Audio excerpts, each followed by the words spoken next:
Elemen selanjutnya adalah diet yang seimbang. Pengkhotbah 10 ayat 17 katakan bahwa berbahagialah engkau tanah kalau rajamu seorang yang berasal dari kaum pemuka dan pemimpin-pemimpinmu makan pada waktunya dalam keperkasaan dan bukan dalam kemabukan. Jadi di sini ada beberapa elemen yang penting tentang makanan yang ditulis dalam Pengkhotbah 10 ayat 17. Yang pertama adalah berbahagialah kalau pemimpin-pemimpinmu makan pada waktunya. Ada prinsip jadwal di situ. Kemudian dalam keperkasaan, di dalam bahasa Inggris dikatakan for strength, di mana makan itu harus makan untuk supaya kita kuat. Di mana makan untuk kuat itu dipengaruhi oleh jenis dan bukan dalam kemabukan. Artinya tidak berlebihan jumlah. Jadi berbicara tentang diet yang seimbang itu bukan hanya berbicara tentang jenis makanan seperti apa, tapi itu juga menyangkut porsi dan juga menyangkut waktu kapan kita makan. Nah, di dalam buku Ministry of Healing halaman 296 paragraf 2 dikatakan bahwa tidak semua makanan yang sehat adalah cocok atau tepat bagi kebutuhan kita di bawah segala keadaan. Perhatian harus diambil dalam memilih makanan dan makanan kita haruslah cocok bagi, perhatikan ini, season, bagi iklim dan di mana kita tinggal dan bagi pekerjaan yang akan kita lakukan.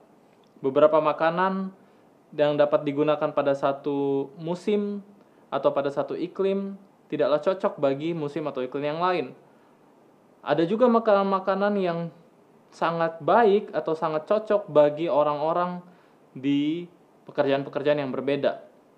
Seringkali bahkan makanan yang digunakan dan bermanfaat bagi mereka yang bekerja secara fisik dengan berat tidaklah cocok bagi mereka yang bekerja sedentari atau cuma duduk-duduk saja, atau bagi mereka yang hanya menggunakan mental.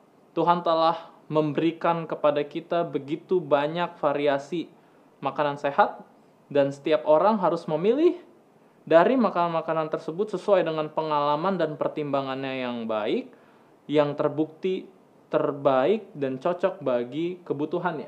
Jadi lihat, berbicara soal makanan ada faktor pertimbangan di situ. Apa saja faktor pertimbangannya? Itu adalah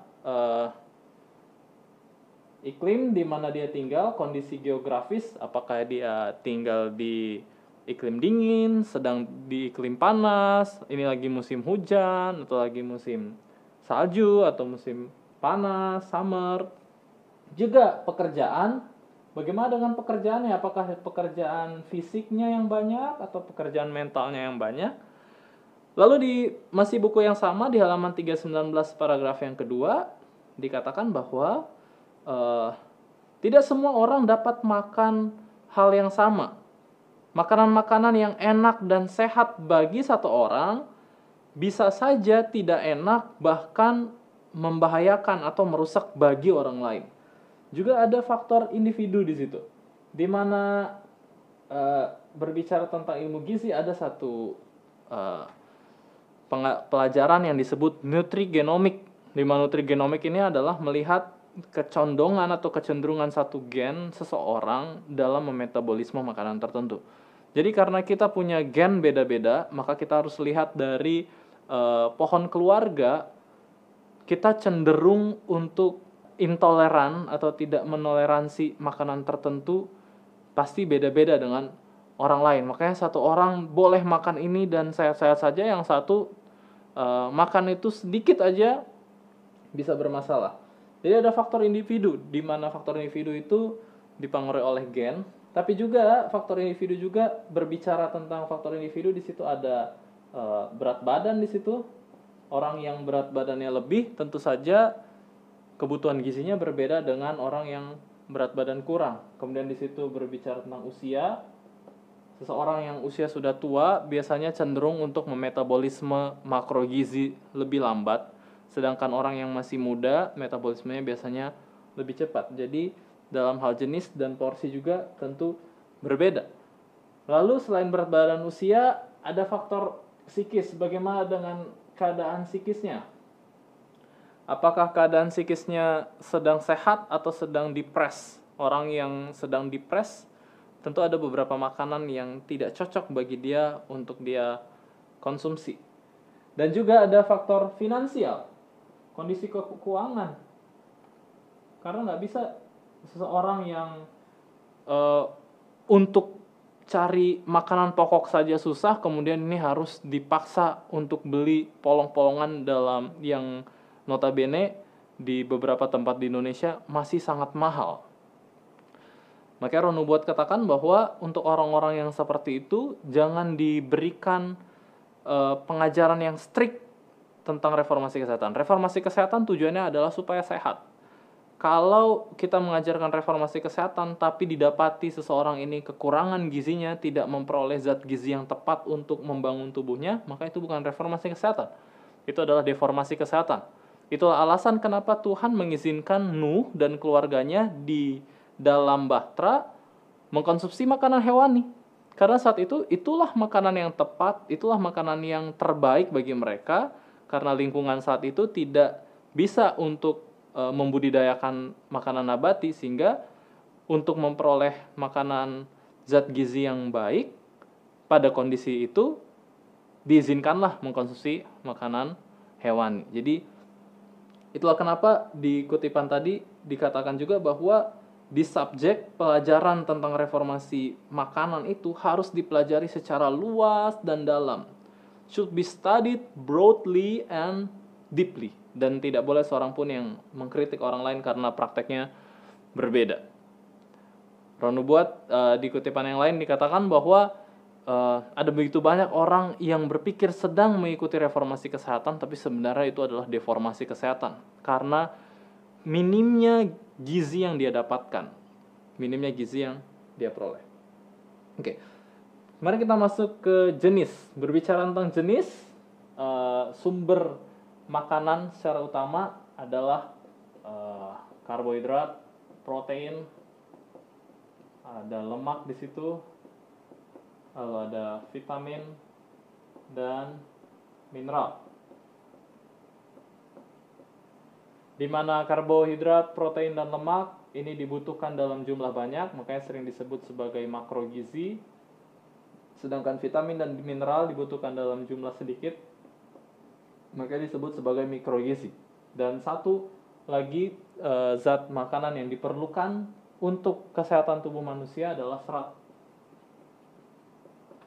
Pada zaman Perang Dunia, serat diambil dari makanan para tentara, kemudian didapati tentara-tentara tersebut banyak yang meninggal karena kanker kolorektal. Jadi kurang lebih inilah yang saat ini dianggap sebagai zat gizi untuk mempertahankan kesehatan. Dan saya pribadi suka untuk menaruh fitokimia atau zat makanan yang hanya terdapat pada tanaman sebagai salah satu zat gizi yang dibutuhkan untuk memperoleh kesehatan yang optimal. Mari kita mulai dari makrogizi. Karbohidrat, protein, dan lemak ini adalah 3 elemen gizi yang memberikan tenaga atau memberikan energi. Karbohidrat memberikan 4 kalori per gram, protein juga sekitar 4 kalori per gram, sedangkan lemak 9 kalori per gram. Jadi lihat yang mana yang paling banyak memberikan kalori, yaitu lemak. Sedangkan vitamin mineralnya meregulasi. Fungsinya adalah mengatur bagaimana karbohidrat, protein, dan lemak ini diproses di dalam tubuh kita sehingga memberikan energi. Tapi bukan cuma itu, vitamin dan mineral juga punya sekali manfaat-manfaat selain daripada dalam hal metabolisme, bahkan juga dalam hal pencegahan penyakit. Serat dan fitokimia juga demikian. Mari kita mulai dari karbohidrat. Secara struktur kimia, karbohidrat itu terbagi jadi karbohidrat sederhana dan karbohidrat kompleks. Di mana perbedaan dari karbohidrat sederhana dan karbohidrat kompleks adalah panjangnya rantai glukosa di situ. Di mana karbohidrat sederhana itu biasanya sangat pendek, bahkan seperti contoh monosakarida dan disakarida itu cuma 1 sampai 2 rantai saja. sedangkan karbohidrat kompleks itu bisa mencapai puluhan, bahkan ratusan. Karbohidrat simple karena dia sederhana, maka dia sangat mudah untuk dicerna oleh tubuh, tidak membutuhkan waktu yang lama, sehingga penyerapannya untuk masuk ke dalam aliran darah sangat cepat. Contoh dari karbohidrat sederhana seperti gula, termasuk gula merah di situ, madu juga, lalu ada buah manis dan ini adalah contoh dari karbohidrat sederhana. Sedangkan karbohidrat kompleks karena rantai glukosanya panjang sehingga membutuhkan waktu yang lebih lama bagi enzim pencernaan untuk memecahnya, sehingga membutuhkan waktu yang lebih lama juga bagi karbohidrat kompleks untuk dapat diserap di dalam tubuh, sehingga ketika memasuki darah, glukosa yang dikeluarkan dari karbohidrat kompleks itu progresif, dia punya kenaikan, sedangkan karbohidrat sederhana itu naiknya cukup signifikan. Contoh dari karbohidrat kompleks itu seperti umbi-umbian, kemudian ada serealia. Serealia itu seperti beras, kemudian jagung, gandum, dan sejenisnya. Tapi kembali lagi, yang belum di bleach, yang belum diputihkan, yang belum di refine. Lalu ada pisang juga masuk ke dalam karbohidrat kompleks, termasuk legumes, polong-polongan adalah bagian dari karbohidrat kompleks. Sekarang mari kita lihat menimbang iklim terhadap kebutuhan karbohidrat. Karena karbohidrat sederhana adalah karbohidrat yang cepat diserap oleh tubuh dan menaikkan gula darah lebih cepat, dan pada kasus orang yang tidak bergerak, maka karbohidrat sederhana akan lebih cepat untuk dikonversi oleh tubuh menjadi trigliserid, di mana trigliserid ini akan menghangatkan tubuh. Maka untuk iklim yang dingin, karbohidrat sederhana penting. Itulah kenapa kita lihat buah-buahan yang manis sekali itu biasanya berbuah pada musim hujan, seperti durian, mangga, manggis, rambutan. Rata-rata itu adalah buah-buahan pada musim hujan. Karena pada saat itu orang-orang membutuhkan trigliserid untuk menghangatkan tubuh. Dan kalau kita perhatikan, buah-buahan yang manis itu cenderung untuk tinggal atau bertumbuh di daerah yang di dataran tinggi dibandingkan daerah di dataran rendah. Karena Tuhan sudah atur demikian. Pada saat dingin, orang butuh karbohidrat sederhana, butuh trigliserid sebenarnya. Tapi kembali lagi, untuk orang yang kolesterolnya tinggi, trigliseridanya tinggi, dan gula darahnya tinggi, termasuk obesitas, maka karbohidrat sederhana yang sebenarnya menyehatkan perlu untuk dikonsumsi secara terbatas, bahkan dalam kasus yang lebih parah perlu dihindari. Makanya tadi kutipan bilang ada satu makanan yang bisa saja sehat bagi satu orang, tapi untuk orang yang lain karena kondisinya berbeda menjadi berbahaya. Pekerjaan. Karena karbohidrat sederhana ini adalah mudah untuk diserap, maka ketersediaan glukosa di dalam aliran darah menjadi lebih cepat naik, dan kita tahu bahwa glukosa ini adalah sumber energi bagi sel saraf. Maka orang-orang yang butuh atau orang-orang yang pekerjaannya kebanyakan adalah pekerjaan mental, sebenarnya yang mereka butuhkan adalah karbohidrat sederhana. Tapi kembali lagi dalam jumlah yang tepat dan terukur.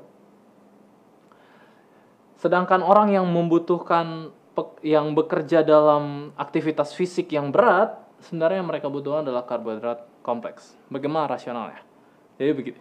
Karena karbohidrat kompleks ini adalah karbohidrat yang butuh tenaga lebih banyak bagi organ pencernaan untuk mencerna karbohidrat kompleks, maka ketika organ tubuh mencerna karbohidrat kompleks, organ pencernaan cenderung untuk menarik darah, khususnya dari otak, untuk fokus ke perut, ke organ pencernaan, untuk membantu pencernaan karbohidrat kompleks. Di mana untuk orang yang cuma duduk-duduk saja, kekenyangan karena karbohidrat kompleks akan, pertama, karena darah kurang di otak, makanya dia jadi susah untuk konsentrasi, Kemudian yang kedua, karena karbohidrat kompleks melepaskan glukosa itu secara perlahan, sehingga membuat otak itu tidak siap untuk mempelajari sesuatu karena dia punya energi yang terbatas. Itulah kenapa setiap Sabat mungkin kita ngantuk bawaannya. Ketika kita dengar khotbah, baik itu secara fisik di dalam gereja ataupun lewat telekonferensi, bawaannya ngantuk. Mungkin karena sarapan kita kebanyakan karbohidrat kompleks. Coba ganti dengan karbohidrat sederhana seperti pada buah manis dan berair. Oh, orang bilang, oh kalau saya cuma makan madu atau gula jadi lapar ya. Makanya Tuhan buat buah manis dan berair juga. Tuhan kasih serat di situ, di mana serat akan membuat tubuh kita atau perut kita lebih lama rasa kenyangnya. Tapi gulanya tetap cepat untuk diabsorb atau diserap. Kemudian faktor usia. Semakin menua kita, semakin lambat tubuh kita akan memetabolisme zat gizi termasuk karbohidrat. Itulah kenapa banyak orang menganggap bahwa dulu saya makan begini, porsi begini waktu muda, saya biasa aja berat badannya, tapi waktu sudah mulai menua, kenapa makan sedikit berat badan cepat naik? Ya karena faktor hormon, khususnya hormon tiroid. Dan hormon tiroid itu banyak mempengaruhi metabolisme. Itu yang membuat anak-anak kecil suka sekali makan karbohidrat sederhana, buah. Ya kalau kita memperkenalkan yang udah salah, misalkan gula atau permen, karena mereka cepat sekali memetabolisme karbohidrat sederhana tersebut, ditambah lagi dengan pergerakan mereka sehingga cepat sekali terbakar. Nah itu kemungkinan salah satu alasan yang membuat anak-anak kita jadi tantrum atau gampang suka teriak-teriak, termasuk nggak bisa dijaga untuk lari-lari, selalu jalan-jalan di gereja, mungkin karena waktu sekolah Sabat anak-anak, guru sekolah Sabatnya kasih permen di situ. Karena tubuh anak-anak yang sensitif dikasih gula, maka tubuhnya akan merespon, wah ini harus dibakar. Jadi cara mereka membakarnya teriak-teriak, mereka lari-lari dan sejenisnya. Bagaimana dengan faktor psikis? Kita sudah pelajari tadi di Hati yang Gembira bahwa salah satu yang membuat serotonin meningkat itu adalah pati resistan. Di mana pati resistan terdapat pada karbohidrat kompleks. Itulah kenapa orang yang psikisnya sedang down, jangan kasih karbohidrat simpel kebanyakan, karena karbohidrat simpel sifatnya asam, dan asam itu mempengaruhi pertumbuhan bakteri jahat di usus kita, dan pertumbuhan bakteri jahat di usus akan menghambat pertumbuhan bakteri baik. Jadi untuk orang yang sedang depresi, sedang stres, konsumsi karbohidrat kompleks lebih banyak. Bagaimana dengan jadwal? Ada satu studi disebut chrononutrition. Chrononutrition adalah studi yang mempelajari pengaruh jadwal, pengaruh jam-jam pemberian makanan terhadap food intake dan metabolismenya. Untuk pencernaan karbohidrat adalah paling tepat, tubuh akan mencerna karbohidrat lebih siap di pagi hari. Di pagi hari, itulah kenapa mengkonsumsi karbohidrat paling banyak harus pada pagi hari. Kesensitivitasan atau kepekaan sel terhadap hormon insulin lebih baik pada pagi dan siang hari. Mungkin itu juga yang menjadi penyebab buah-buahan yang manis ini biasanya buah-buah bermusim biasanya jatuh pada pagi hari, karena Tuhan mau kita konsumsi makanan yang manis itu pada pagi hari. Ya, kalau kita makan makanan yang manis itu pada pagi hari, itu tidak akan terlalu mempengaruhi kemungkinan kita untuk kena diabetes. Tapi karena masalahnya kan kehidupan modern, coba perhatikan. Orang yang obesitas, orang yang diabetes, kalau kita track, kita cari tahu pola makannya, kemungkinan besar dia suka makan makanan yang manis pada malam hari. Dan itu pasti akan meningkatkan selain daripada pertumbuhan jaringan lemak di dalam tubuh dan lain-lain. Selanjutnya adalah protein.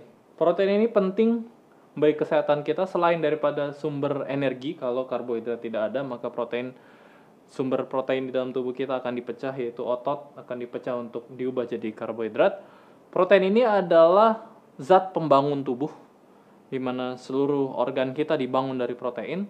Protein juga menjadi eh, bagian daripada enzim, di mana tubuh kita ini begitu banyak proses-proses biokimia ini karena dibantu oleh enzim, termasuk proses replikasi DNA itu adalah enzim yang mempengaruhi, dan enzim ini diambil dari protein. Juga hormon dan sinyal-sinyal antara sel satu dengan sel yang lain juga dipengaruhi oleh protein.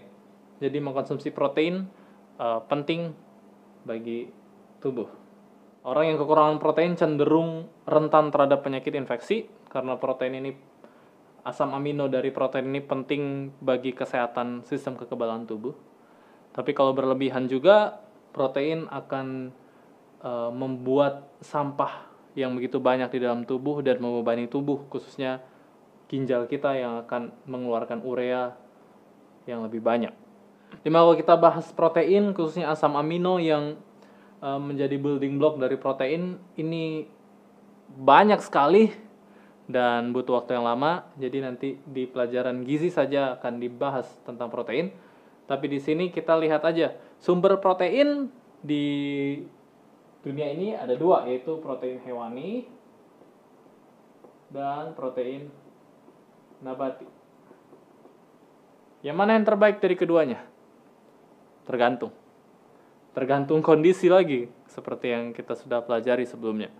Bahwa ada kondisi-kondisi tertentu protein hewani bisa dikonsumsi. Tapi kembali lagi, semakin ke belakang, mengkonsumsi hewani adalah semakin berbahaya.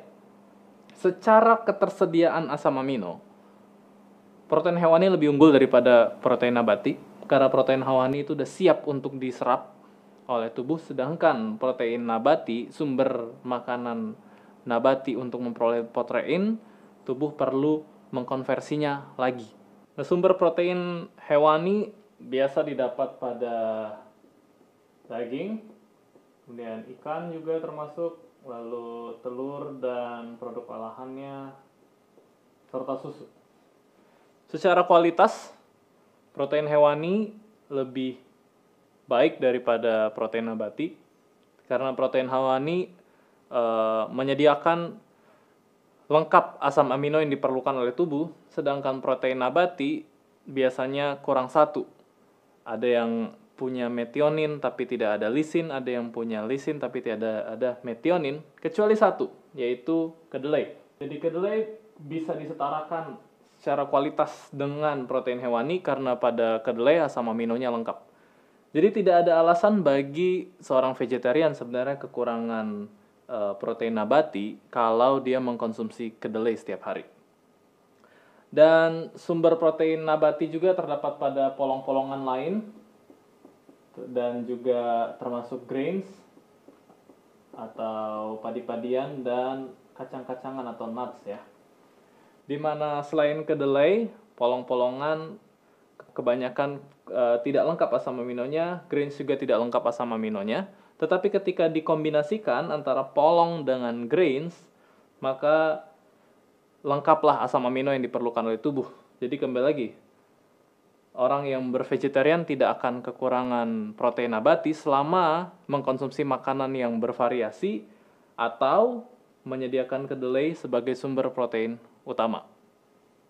Sekalipun pada kondisi-kondisi tertentu, seperti orang yang kekurangan albumin, lebih baik menggunakan ketersediaan albumin dari telur, karena albumin dari telur itu lebih mudah untuk diserap oleh tubuh, khususnya pada orang tua, karena enzimatik orang tua, sistem enzim pada orang tua yang sudah mulai melemah, sehingga produksi albumin dari dalam tubuh yang diambil dari makanan nabati akan lebih sulit. Jadi untuk kasus-kasus tertentu, apalagi orang yang rentan, orang yang finansialnya kurang, atau orang yang sudah tua, lebih baik mengkonsumsi telur untuk memperoleh kadar albumin kalau dia kekurangan albumin, seperti pada kasus orang gagal ginjal, atau gangguan liver, atau kanker, dan lain-lain. Tapi kembali lagi, telur yang dikonsumsi ya sebisa mungkin adalah telur dari ternak ayam yang kalau bisa ternak sendiri. Jangan ambil telur yang dari peternakan konvensional karena cara mereka memberi makan kepada ayam-ayam petelur itu tidak sehat. Masalah dari menggantungkan protein berdasarkan sumber hewani adalah sumber protein dari hewani biasanya juga ada kolesterol di situ, ada lemak jenuh di situ, yang kalau dikonsumsi bersamaan tentunya akan membawa dampak yang buruk kepada kesehatan. Apalagi ketika pengolahannya dengan pemanasan berlebih. Makanan sumber protein ketika dipanaskan, apalagi digoreng atau dibakar, maka protein yang ada akan mengalami denaturasi atau berubah bentuk proteinnya. Jadi protein yang seharusnya baik bagi tubuh, maka dia memiliki efek yang buruk. Apalagi kalau proteinnya digoreng kering. Itu bahaya.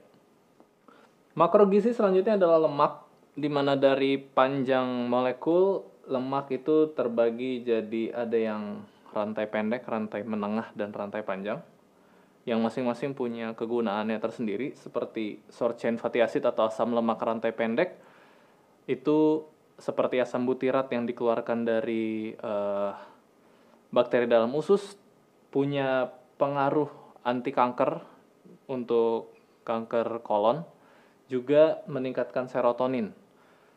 Medium chain triglyceride atau trigliserida rantai menengah seperti pada VCO itu baik untuk liver, dan long chain yang rantai panjang seperti pada omega 3 dan omega 6 diperlukan untuk kesehatan saraf, kesehatan otak, juga untuk imunitas. Dan ada banyak jenis lemak seperti minyak, kolesterol juga termasuk di dalam lemak di situ. Tapi saat ini kita akan bahas lemak yang esensi bagi tubuh, khususnya yang harus didapatkan dari diet adalah lemak omega 3 dan lemak omega 6. Ini yang tubuh tidak bisa bentuk. Di mana lemak omega 3 dan lemak omega 6 itu ada di nabati, juga ada pada sumber hewani. Lemak omega 3 seperti EPA dan DHA, juga ALA, ini biasanya yang banyak ditemukan, di mana EPA dan DHA biasanya bersumber dari hewani, sedangkan ALA bersumber dari nabati. Jadi kalau kita lihat suplemen atau makanan, kemudian kita lihat, oh ini ada omega 3, EPA atau DHA, berarti itu bersumber dari hewani, sedangkan ALA berarti sumber dari nabati. Sumber hewani untuk EPA dan DHA biasanya ada pada ikan yang hidup di laut dalam atau di perairan dingin seperti ikan salmon atau ikan laut dalam seperti makerel. Sedangkan sumber lemak omega 3 ALA di nabati kita bisa dapatkan dari flaxseed, dari krokot, dan beberapa textbook nutrisi menyebutkan bahwa sumber omega 3 bisa didapatkan dari sayuran hijau, dan semakin hijau sayuran tersebut maka semakin tinggi kadar omega 3-nya, karena omega 3 digunakan oleh kloroplas dalam proses fotosintesis. Jadi sebenarnya kita pun tidak perlu untuk kekurangan omega 3. Cuma ada satu hal, semakin tua, karena yang dibutuhkan sebenarnya oleh tubuh di dalam proses kehidupan adalah EPA atau DHA, sedangkan ALA ketika kita konsumsi dalam tubuh, enzim di dalam tubuh kita lah yang nanti akan mengkonversi ALA menjadi EPA dan DHA.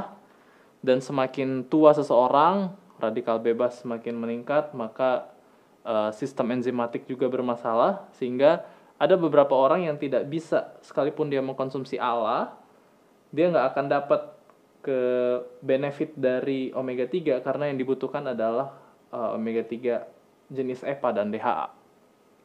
Jadi perlu didapatkan dari suplementasi atau dengan mengkonsumsi sumber hewani seperti telur yang sehat atau ikan di perairan laut dalam atau ikan di perairan dingin.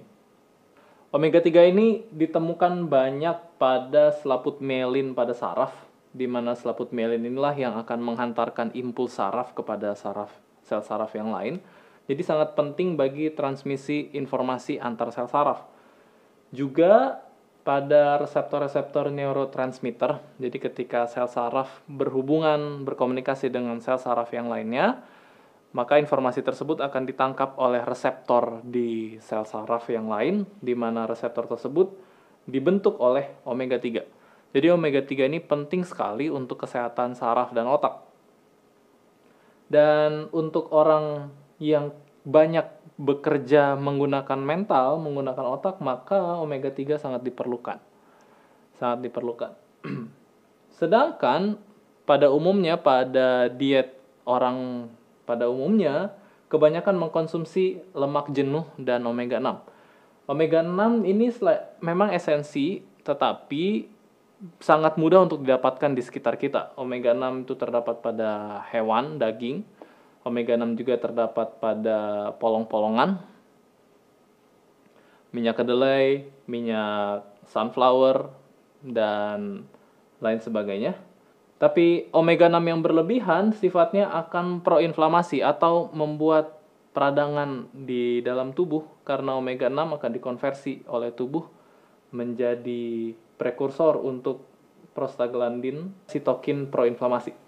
Lemak yang lainnya yang ada di pasaran adalah omega 9.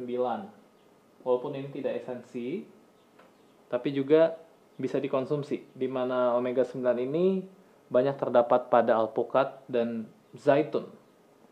Minyak zaitun juga ada omega 3-nya. Tapi karena dia termasuk dalam polyunsaturated fatty acid atau asam lemak tidak jenuh jamak, dan karena struktur molekulnya dia ini rentan sekali oksidasi. Jadi panas, cahaya bahkan bisa merusak struktur dari omega 3 dan membuat dia jadi lemak tengik atau rancid. Makanya kalau mau menggunakan mengambil sumber omega 3 dari minyak zaitun atau minyak flaxseed, carilah pada botol kaca yang gelap dan penyimpanannya tidak boleh di bawah cahaya. Lihat bahwa lemak ini sumber kalori yang cukup tinggi, yaitu 9 kalori per gram, lebih dari 2 kali lipat dari karbohidrat dan protein. Jadi untuk orang yang butuh tenaga banyak, khususnya tenaga fisik, maka tidak masalah dia menggunakan lemak lebih daripada biasanya, karena lemak diperlukan. Contoh, lemak jenuh.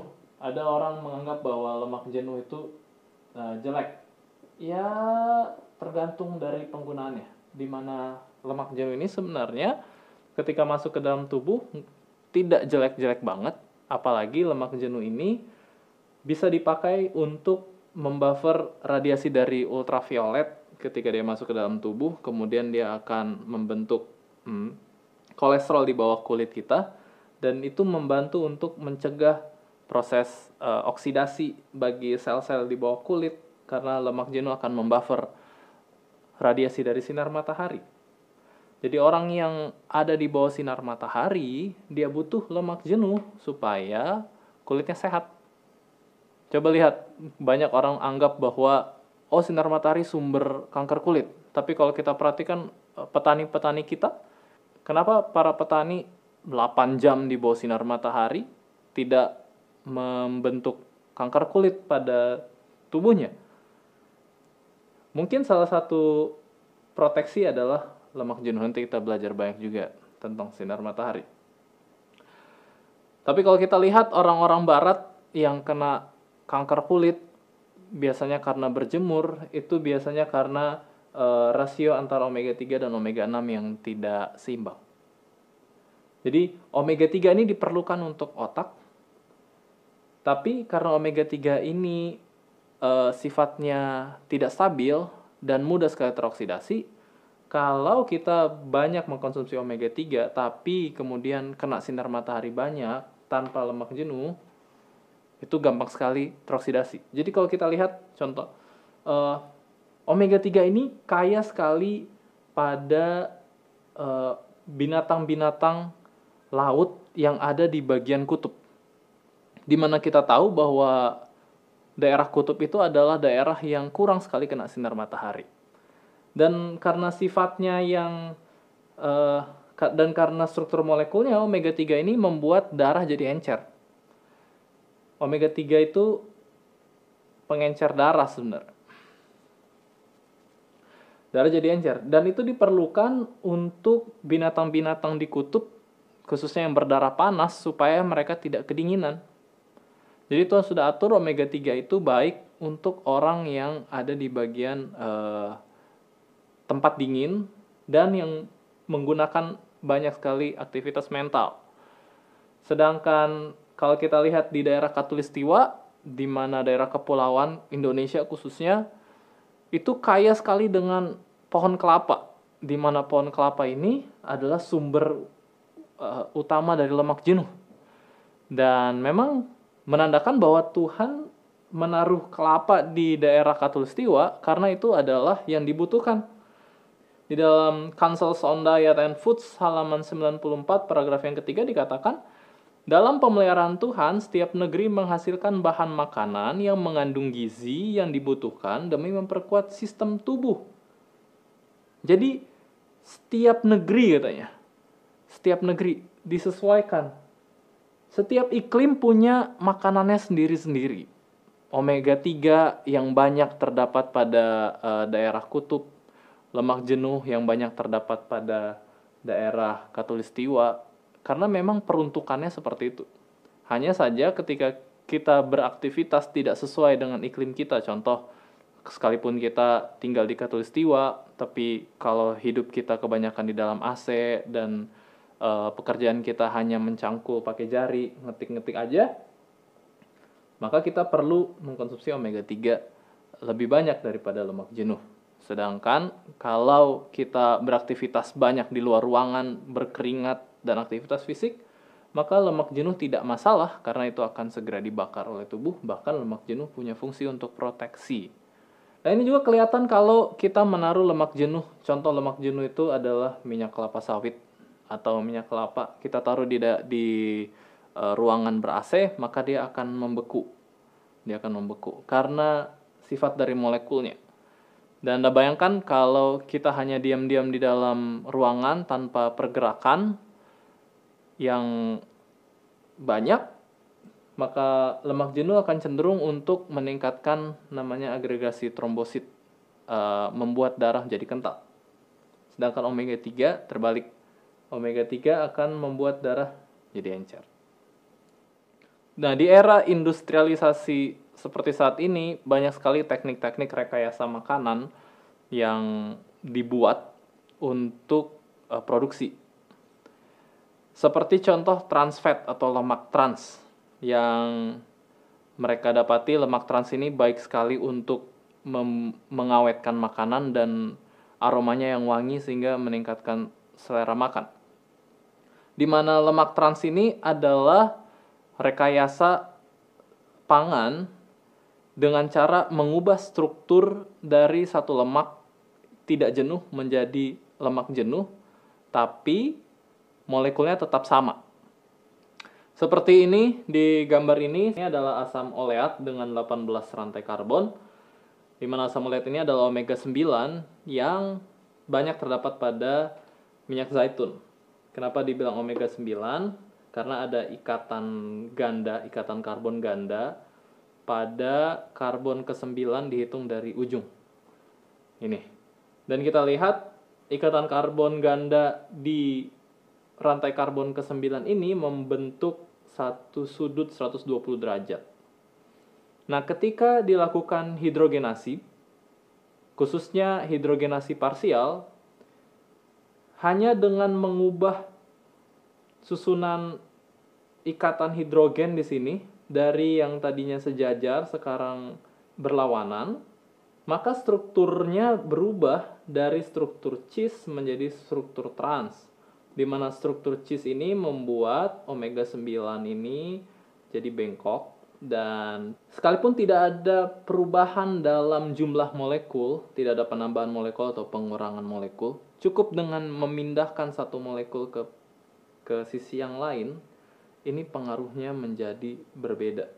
Jadi apa yang terjadi ketika kita mengkonsumsi lemak trans seperti pada asam eladat, lemak trans ini contoh adalah margarin dan biasanya digunakan dalam proses pembuatan cake, kue-kuean ya. Apa yang terjadi ketika kita mengkonsumsi lemak trans? Lemak trans ini tubuh menganggap bahwa dia itu adalah lemak tidak jenuh. Tetapi ketika dia berikatan atau berinteraksi, bereaksi, perilakunya adalah perilaku asam lemak jenuh. Jadi ini membingungkan tubuh sekali dan ini banyak sekali membuat masalah. Lemak trans ini banyak sekali membuat masalah. Jadi gampangnya begini. Jadi lemak trans ini adalah lemak yang hipokrit atau lemak yang munafik. Kelihatan dari luar, dari jauh adalah lemak tidak jenuh, tapi perilakunya adalah lemak jenuh. Ini seperti seorang Kristen yang mengaku sebagai Kristen pengikut Tuhan, tapi di dalam hatinya cara dia berperilaku itu, cara dia berpikir itu seperti seorang yang bukan Kristen. Alkitab katakan, celakalah mereka yang menyebut kejahatan kebaikan dan kebaikan kejahatan.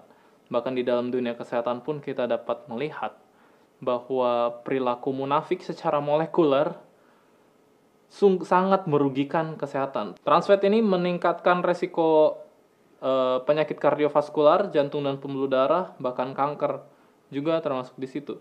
Dan sejak penggunaan transfat pada dunia industri, banyak sekali penyakit-penyakit yang aneh timbul seperti ADHD, hiperaktif ya, autoimun dan lain sebagainya yang perlu studi untuk membuktikannya. Untuk mikrogizi seperti vitamin dan mineral, karena pada kesempatan kali ini kita hanya overview saja, jadi kita tidak akan sentuh. Dan yang terakhir untuk jenis adalah serat, di mana serat ini perlu sekali bagi tubuh kita. Sekalipun serat ini tidak mengatur metabolisme ataupun memberikan zat gizi, tapi serat ini diperlukan oleh tubuh. Sekalipun serat ini adalah bagian sebenarnya dari karbohidrat, karena serat itu terdiri dari glukosa-glukosa tapi rantainya panjang, namun dia tidak dapat dicerna oleh tubuh karena ikatan yang terlalu kuat. Ada di karbohidrat sederhana, ada jenis karbohidrat sederhana juga yang nggak bisa dicerna oleh tubuh, khususnya karbohidrat sederhana yang ikatan beta. Tapi itu tidak dapat dicerna oleh tubuh karena kekurangan enzim, seperti pada gula pada susu. Di sebagian besar orang Asia, Afrika juga, itu tidak bisa mencerna ikatan beta dari gula pada susu. Tapi yang terjadi pada serat, kenapa dia tidak dapat dicerna? Karena ikatannya yang terlalu kuat dan solid. Di mana serat ini ada dua jenis, ada serat larut di air dan serat tidak larut. Serat larut itu biasanya terdapat pada buah-buahan, di mana serat larut ini penting sekali dalam meregulasi kolesterol dalam tubuh kita.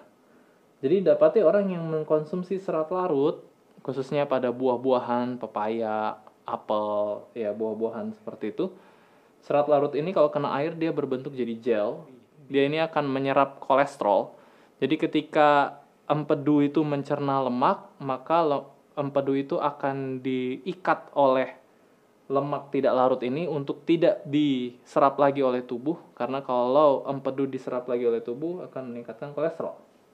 Sedangkan serat yang tidak larut seperti pada polong-polongan atau kulit ari dari beras itu punya efek yang baik untuk kesehatan kolon, kesehatan usus besar, karena dia akan membentuk kotoran kita menjadi lebih mudah untuk dikeluarkan, termasuk dia merangsang gerakan peristaltik untuk membuat kita tidak konstipasi. Dan juga mencegah pembentukan divertikula. Apa itu divertikula? Jadi usus kita itu kan dia berlipat-lipat. Nah, ketika seseorang konstipasi, maka kotoran-kotoran itu akan tertanam di lipatan-lipatan usus yang lama-kelamaan bisa membentuk kantung yang menjorok ke dalam. Nah, ini kotorannya bisa masuk ke dalam sini, dan dia akan di sini terus selama bertahun-tahun. Lama-kelamaan ini bisa jadi peradangan membentuk divertikulosis. Dan beberapa teori menganggap bahwa inilah salah satu penyebab dari orang alergi atau autoimun, penyakit autoimun. Untuk fitokimia kita nggak akan bahas sekarang karena masalah waktu dan pembahasan tersendiri di kelas tersendiri. Nah, ada satu yang saya mau bagikan di diet yang seimbang ini adalah tentang eksitotoksin. Apa itu eksitotoksin? Eksitotoksin itu adalah racun saraf yang membuat saraf itu menjadi excited. Jadi senang, tapi saking senangnya sampai dia kehabisan tenaga akhirnya mati. Itu namanya eksitotoksin. Di mana eksitotoksin ini biasanya dihasilkan dari glutamat. Jenis protein namanya glutamat, tapi kalau dia berlebihan di dalam otak, dia akan membuat eksitotoksin. Dan sebagaimana itu terjadi pada otak, saraf pada otak, itu juga bisa terjadi pada saraf di lidah. Seperti pada penggunaan monosodium glutamat atau penguat rasa. Karena di dalam MSG atau monosodium glutamat ada glutamatnya di situ. Itu yang membuat lidah kita kerasa enak ketika kena monosodium glutamat karena saraf itu dibuat senang. Saraf itu diaktifkan, tapi sampai pada kondisi di mana saraf itu jadi tumpul bahkan mati. Itulah kenapa orang yang sudah kena makan MSG itu lama-kelamaan dia akan lebih meminta lagi MSG yang lebih banyak lagi. Selain daripada MSG, sumber eksitotoksin adalah aspartam, di mana aspartam adalah jenis pemanis buatan yang terdapat banyak pada sirup-sirupan dan minuman-minuman dengan pemanis. Apalagi kalau dibilang diet atau no sugar, nah, itu dapat dari mana rasa manisnya? Biasanya dapat dari aspartam. Dan aspartam ini kemungkinan besar mempengaruhi otak pada anak-anak sehingga membuat anak-anak jadi hiperaktif dan gangguan-gangguan saraf lainnya.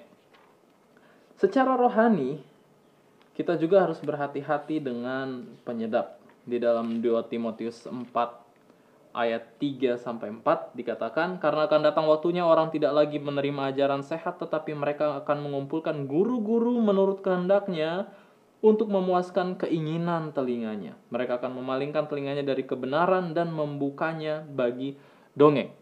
Dan kalau kita lihat tren makanan modern adalah tidak lagi mengkonsumsi makanan yang bergizi tapi makanan yang enak. Tren secara makanan rohani pun di era modern saat ini mirip. Bahwa orang sudah tidak lagi mencari kebenaran yang hakiki, kebenaran sejati. Mereka hanya mencari firman-firman yang enak didengar saja. Alkitab katakan bahwa firman Tuhan adalah roti hidup. Ini adalah makanan. Dan prinsip soal makanan fisik saya percaya juga dapat diaplikasikan, dapat diterapkan pada makanan rohani. Dan sebagaimana makanan fisik kita butuh jenis yang tepat, makanan rohani pun kita butuh jenis yang tepat. Untuk rohani dan mental kita kasih makan apa rohani dan mental kita? Apakah yang kita masukkan ke dalam otak kita ini adalah makanan yang bersih, makanan yang sehat, untuk kebangunan kerohanian dan mental kita, atau makanan racun, makanan sampah. Dan selain daripada jenis, pengolahan juga penting. Pengolahan juga penting. Di dalam buku Counsels on Diet and Food, sering reformasi kesehatan berubah menjadi kemerosotan kesehatan karena penyediaan makanan yang tidak enak, kekurangan pengetahuan akan ilmu masak-memasak, ilmu pengolahan makanan, yang menyatakan harus diobati dulu sebelum reformasi kesehatan mendapat kemajuan. Di halaman yang 212 dikatakan begini, kemunduran besar terhadap reformasi kesehatan disebabkan oleh karena pemikiran yang tidak bijak menangani dan membawanya pada sifat berlebihan sehingga telah memuakan orang, gantinya mempertobatkan. Saya ada di sana di mana pemikiran radikal ini telah dibawa. Seperti apa pemikiran radikal tersebut? Sayuran yang disajikan dengan air saja Dan semuanya dengan cara yang seperti itu. Cara memasak yang demikian adalah perusak kesehatan. Dan ada beberapa pemikiran yang begitu berkuasa sehingga mereka akan menerima apapun yang membawa nama diet ketat ataupun reformasi dalam berbagai bentuk. Jadi orang pikir, oh kalau diet ketat itu pasti reformasi kesehatan, itu belum tentu. Apalagi dengan memasak sayur hanya dengan air saja semuanya. Ya, adalah benar kita harus menggunakan lemak secara minim, tapi lemak, minyak itu diperlukan oleh tubuh. Apalagi beberapa zat gizi, beberapa fitokimia itu termodulasi ketika dia kena minyak atau berikatan dengan minyak. Contoh likopen pada tomat. Likopen pada tomat akan aktif dan bioavailability-nya meningkat ketika dia kena dengan minyak. Dan beberapa fitokimia lainnya akan aktif atau bioavailability meningkat ketika dia dikonsumsi bersamaan dengan lemak. Jadi di sini kita lihat selain daripada jenis, jumlah, dan jadwal, cara mengolah makanan pun penting. Cara mengolah makanan pun penting. Begitu juga dengan belajar Alkitab. Cara kita belajar Alkitab pun penting. Bagaimana kita mempelajari Alkitab ini? Apakah kita mempelajari Alkitab untuk kenikmatan selera saja, atau mempelajari Alkitab untuk pertumbuhan kerohanian? Selain daripada penggunaan minyak, pengolahan juga termasuk dalam penggunaan api atau pemanasan, di mana seringkali pemanasan secara berlebihan, khususnya pada penggorengan atau pembakaran, itu membentuk zat-zat yang tidak baik bagi tubuh. Contoh, ketika protein dipanaskan berlebihan, khususnya pada penggorengan kering atau dibakar, dia akan membentuk satu zat yang disebut heterosiklik amin. Atau apalagi pada daging itu akan lebih banyak meningkat. Apalagi daging yang banyak protein dan banyak lemak ketika dibakar dan digoreng dalam pemanasan akan membentuk polisiklik aromatik hidrokarbon yang adalah bersifat karsinogenik. Begitu juga karbohidrat, sumber-sumber karbohidrat, nasi lah, pisang, ubi, singkong, ketika dipanaskan, ketika digoreng, karbohidrat itu akan bereaksi dan membentuk satu zat yang disebut akrilamida. Dan pembentukan akrilamida ini dapat dilihat semakin brownie, semakin kecoklatan makanan bersumber karbohidrat ketika kita goreng, maka semakin tinggi kadar akrilamidanya. Di mana akrilamida ini adalah salah satu pencetus kanker di saluran pencernaan. Dan akrilamida ini banyak sekali pada kopi, karena kopi yang di roasted, yang dipanggang. Kopi yang dipanggang. Juga minyak ketika dipanaskan akan membentuk satu zat yang disebut acrolein, di mana zat-zat ini bukan hanya masuk ke dalam makanan, tapi dia juga menguap dan kita hirup. Dan International Agency for Research on Cancer, sekali lagi, di dalam monografnya tahun 2010 yang berjudul Household Use of Solid Fuels and High Temperature Frying, dia menulis bahwa sejak tahun 1970-an terdapat 17 studi case control yang meneliti hubungan antara terpapar terhadap uap hasil memasak, cooking fumes, dan resiko kanker paru-paru. Di mana mereka di situ menstudi populasi China, populasi orang Cina yang tinggal di Cina, termasuk di Taiwan, Hong Kong, juga di Singapura, dan mereka dapati khususnya perempuan-perempuan Cina yang tidak merokok, kenapa mereka membentuk kanker paru-paru. Dan salah satu kemungkinan investigasi yang mereka dapati adalah faktor dari polusi udara yang diakibatkan oleh karena memasak. Dan selanjutnya yang akan kita bahas adalah udara bersih. Ketika bayi baru lahir, yang pertama yang dilihat dari kesehatan seorang bayi adalah nafas. Dan ketika seorang meninggal, yang pertama mereka lihat adalah nafas. Jadi nafas ini adalah ciri-ciri dari kesehatan. Kalau tubuh bisa bertahan berminggu-minggu tanpa makan dan berhari-hari tanpa minum, tapi tubuh tidak bisa bertahan beberapa menit saja tanpa nafas. Jadi nafas ini udara ini sangat penting bagi tubuh, bahkan bisa dikatakan udara ini adalah salah satu faktor penting bagi kesehatan dan faktor penting yang mempengaruhi kejadian penyakit. Dan WHO sendiri, Badan Kesehatan Dunia, sudah menulis bahwa polusi udara adalah salah satu penyebab dari banyaknya penyakit tidak menular. Di tahun 2016, polusi udara di luar, baik itu di kota maupun di daerah pedesaan, diperkirakan menyebabkan 4,2 juta kematian prematur di dunia. Dan kematian ini kebanyakan diakibatkan oleh paparan yang disebut particulate matter. Particulate matter atau sering disingkat PM.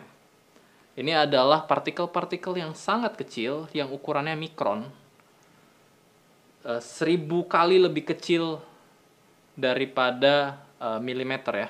Khususnya yang berukuran di bawah 2,5 mikron. Jadi sering disebut PM 2,5. Particulate matter 2,5 mikron. Jadi ini adalah partikel-partikel kecil yang diameternya lebih kecil dari 2,5 mikron. Kalau kita lihat gambar ini adalah gambar dari rambut, di mana rambut diameternya sekitar 50-70 mikrometer, dan yang warna biru bulatan kecil itu adalah particulate matter 10 mikron, jadi yang diameternya 10 mikrometer, dan yang warna merah, bulatan merah itu adalah PM 2,5. Jadi Anda bayangkan kecilnya dari PM 2,5 ini, atau particulate matter yang berukuran di bawah dari 2,5 mikron. Dan Badan Kesehatan Dunia menulis bahwa itu punya pengaruh dalam menyebabkan penyakit kardiovaskular, penyakit pernapasan, termasuk kanker. Dan 91% dari kematian prematur ini terjadi pada negara-negara yang berpendapatan rendah maupun menengah, dan kebanyakan ada di daerah Asia Tenggara dan bagian Pasifik Barat, termasuk Indonesia. Dan di dalam publikasi Badan Kesehatan Dunia tahun 2016 dengan judul Preventing Disease Through Healthy Environments, menulis bahwa lebih dari sepertiga atau sekitar 35% dari penyakit jantung iskemik, yaitu penyebab kematian paling banyak dan penyebab dari kecacatan paling banyak di dunia, sekitar 42% stroke yang adalah kontributor terbesar kedua bagi kematian global. Keduanya ini, penyakit jantung iskemik dan stroke, dapat dicegah dengan mengurangi atau bahkan menghilangkan paparan kimia dari polusi udara, baik itu polusi dari luar ruangan atau polusi udara di dalam ruangan, termasuk second hand smoker, dan lain-lain. Jadi dari data ini kita dapati bahwa kualitas udara yang kita hirup setiap hari, setiap saat itu berkontribusi besar dalam kesehatan.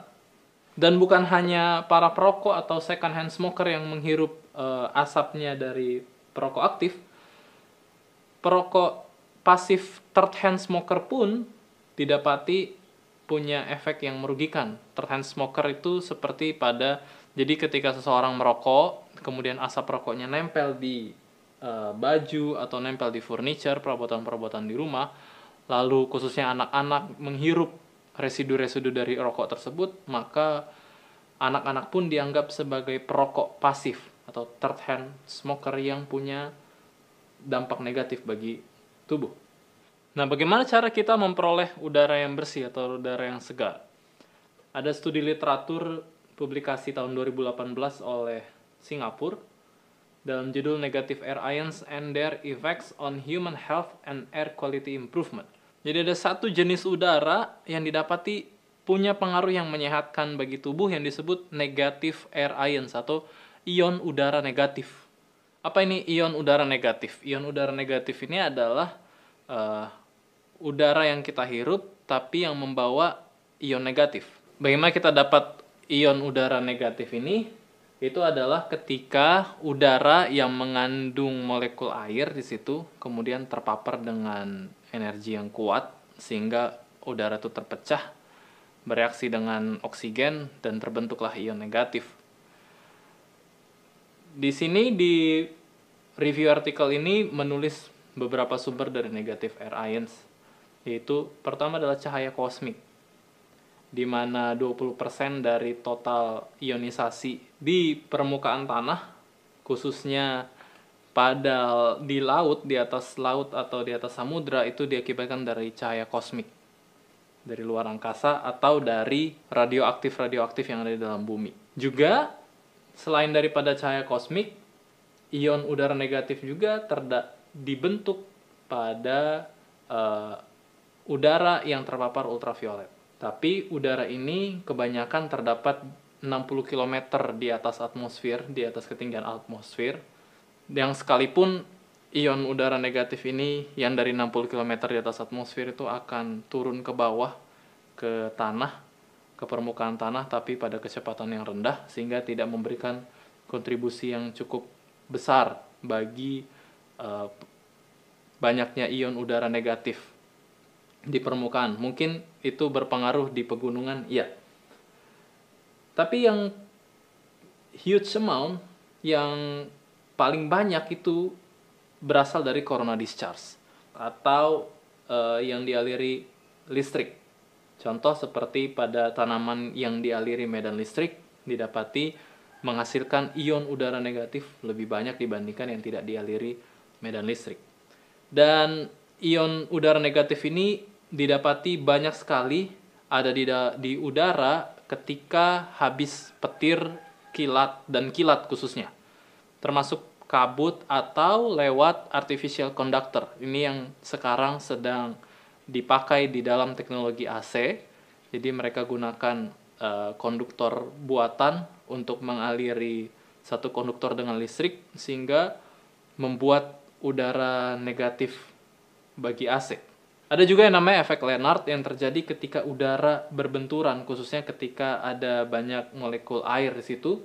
Dan ini banyak terdapat di pinggiran pantai, khususnya pantai yang berombak, atau di waterfall, air terjun, dan juga tanaman yang berbentuk tajam, yang daunnya berbentuk tajam, misalkan pinus.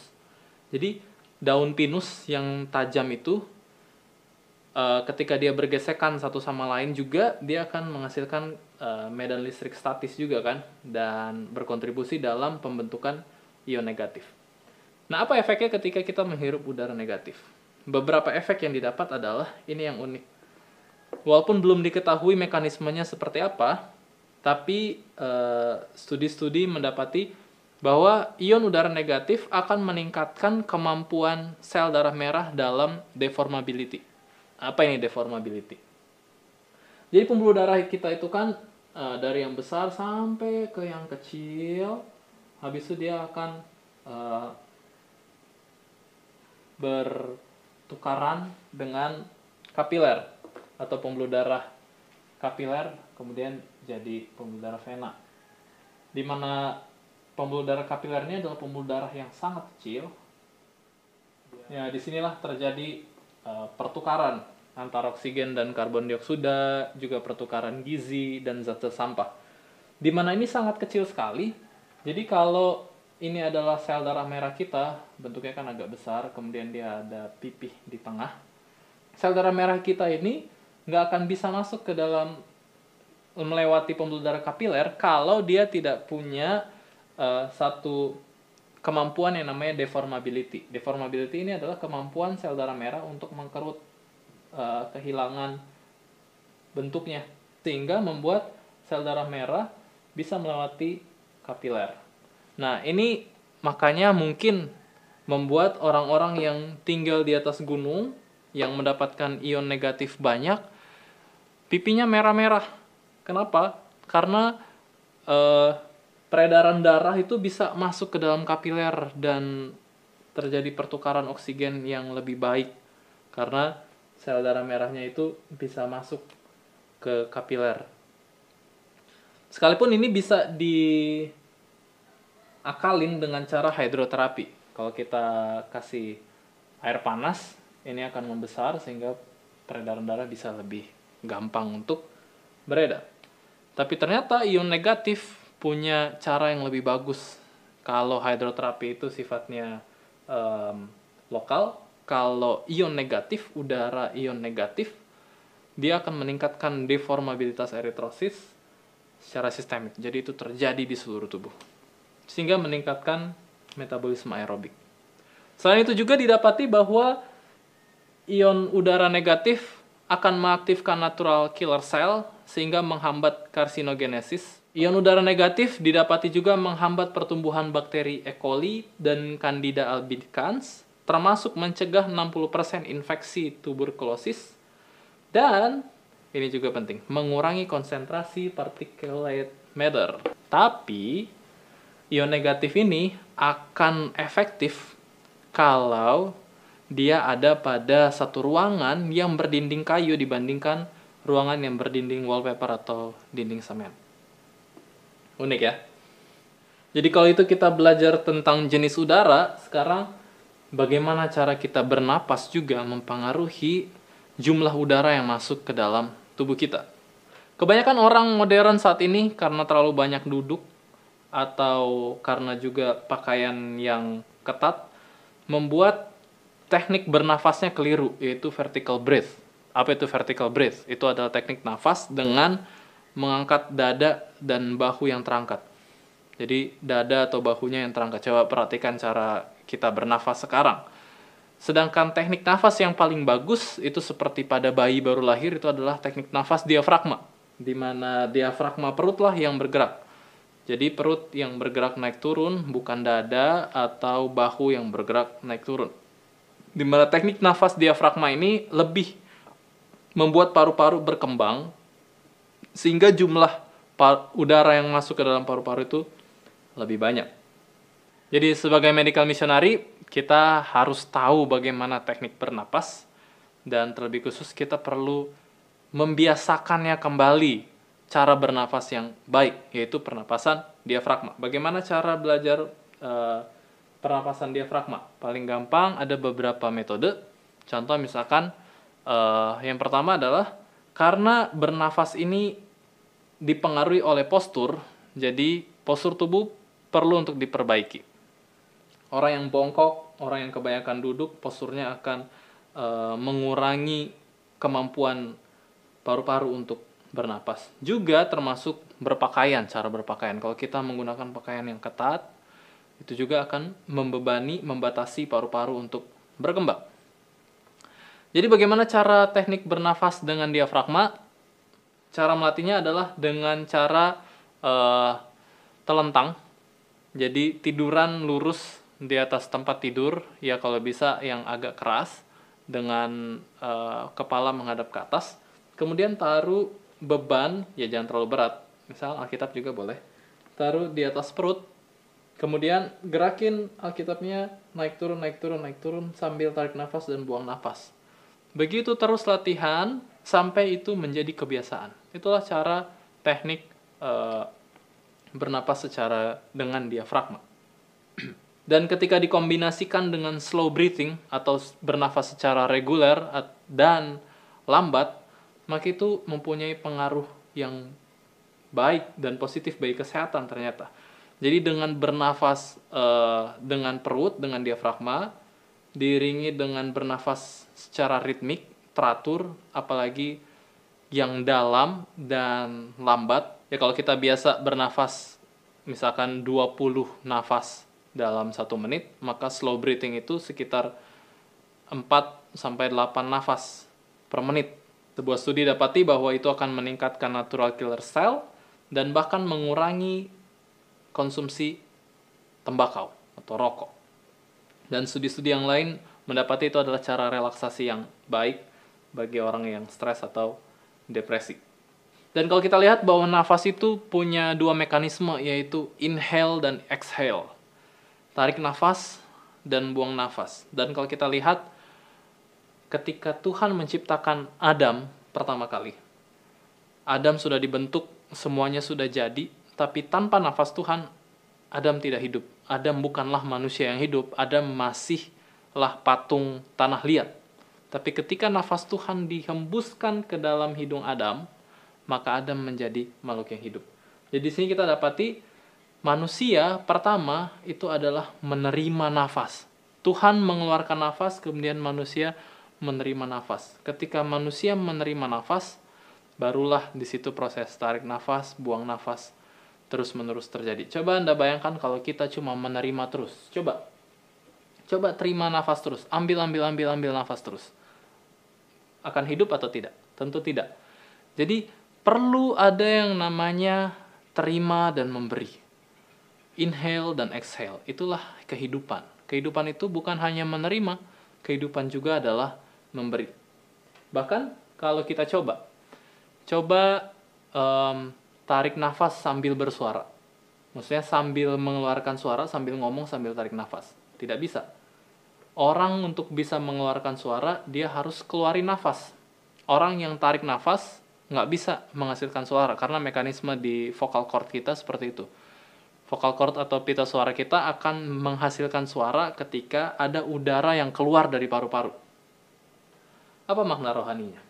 Makna rohaninya adalah begini.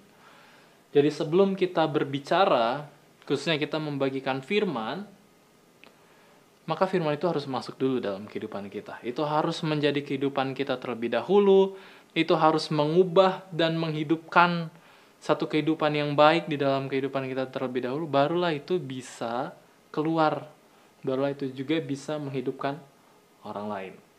Dan sebagaimana tubuh fisik kita membutuhkan udara segar, kehidupan kerohanian kita juga membutuhkan udara. Di mana udara secara rohani itu adalah doa dan ucapan syukur. Dan kehidupan Kristen tanpa doa dan tanpa ucapan syukur akan didapati segera mati.